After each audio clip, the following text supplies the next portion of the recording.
बिस्मिल्लाहिर्रहमानिर्रहीम अस्सलाम वालेकुम। Welcome to my channel sky recipe. जी फ्रेंड्स, कैसे हैं आप? उम्मीद करती हूँ ठीक होंगे। आज हम बनाएंगे सेब का मुरब्बा, जिसके लिए मैंने ये 1 किलो सेब ले लिए हैं। इसको मैं छील लेती हूँ।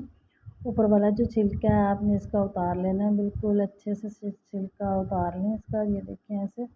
आप इसमें कोई भी सेब ले सकते हैं अच्छे वाले, या ज़्यादातर जो मुरब्बा बनता है मार्केट में आता है वो ग्रीन सेबों का बनता है। जो ग्रीन सेब होते हैं आम बाज़ार में सस्ते वाले मिल जाते हैं, उनसे ही बनता है। जैसे ये भी नॉर्मल वाले ही सेब हैं, तो इनसे हम बनाएंगे। ये बहुत ज़्यादा महंगे सेब लेने की ज़रूरत नहीं है मुरब्बा बनाने के लिए। तो ये नॉर्मल वाले जो सेब होते हैं उससे ज़बरदस्त सा मुरब्बा तैयार हो जाता है। अच्छा, मुरब्बा 2 तरीके से बनता है। एक इसको काट के भी बनता है और साबुत से भी बनता है, लेकिन मैं आज आपको इसको काट के इसका मुरब्बा बनाना जो है ना बताऊंगी। ये देखिए, इसी तरह छील लिया हमने। छील के इसको पानी के अंदर रखना है, क्योंकि अगर हम एप्पल्स को पानी के अंदर नहीं रखेंगे तो ये काले हो जाएंगे। अब हम इसको इस तरह काट लेते हैं, दरमियान में से काट के। जो इनके दरमियान का पार्ट है ब्लैक वाला, वो हमने ऐसे निकाल देना है और इसके अंदर से बीज निकाल देना है। ये देखिए, ऐसे बिल्कुल सारा हमने जो है ना इसका पार्ट निकाल देना है। इसी के साथ अगर आपको मेरी वीडियो अच्छी लगती है तो आप मेरी वीडियो को लाइक कीजिए, सब्सक्राइब कीजिए। मेरे चैनल पे न्यू है तो लाइक और शेयर भी ज़रूर कीजिएगा। ये पानी मैंने बॉयल किया, अपने इसको उबलते हुए पानी में जो हमने काटे हैं सारे एप्पल, इसको उबलते हुए पानी में शामिल करना है। उबलते हुए पानी में शामिल करके आपने इसको पकाना है। ये तकरीबन 5 से 7 मिनट में बॉयल हो जाएंगे नॉर्मल सी आंच पे।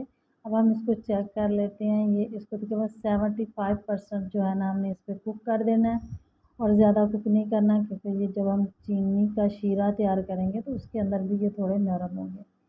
अब जो एप्पल बॉयल किए थे वो वाला पानी जो है, उसमें से हमने 2 कप पानी इसके अंदर शामिल कर देना है। 2 कप पानी, अब थोड़ा-सा ज़्यादा भी शामिल कर सकते हैं अगर चाहें तो। ये थोड़ा-सा और कर देते हैं। और अब इसके अंदर मैंने शामिल कर देनी है 2 कप चीनी। वैसे जो नॉर्मली चीनी यूज़ होती है वो 1 किलो में तकरीबन 700-800 ग्राम जो है ना इस्तेमाल होती है मार्केट वाले में। लेकिन क्योंकि हमने घर में इस्तेमाल करना है तो हमें चीनी थोड़ा कम चाहिए, तो मैंने इसमें थोड़ी डाली है।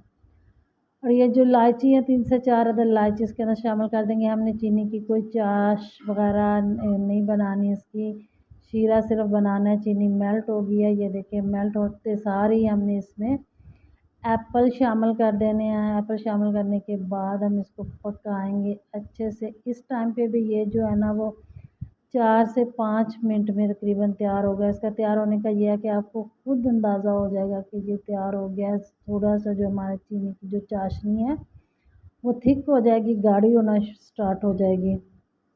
ये देखिए फ्रेंड्स, इसका कलर भी चेंज हो गया। और अब हमने इसके अंदर जो है ना वो बहुत ही मेन इसका इंग्रेडिएंट शामिल करना है, वो है लेमन जूस। जी हाँ, लेमन जूस जो हम इसमें शामिल करेंगे वो 2 चम्मच खाने के, और ये 3 लेमन्स का जूस है।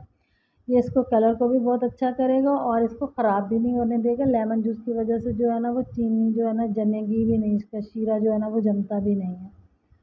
तो जी फ्रेंड्स, देखें बहुत ही अच्छे लुक वाइज़ और बहुत अच्छा ज़बरदस्त हमारा मुरब्बा जो है ना वो तैयार हो गया। अब हम इसको जो है ना वो डिश आउट करेंगे।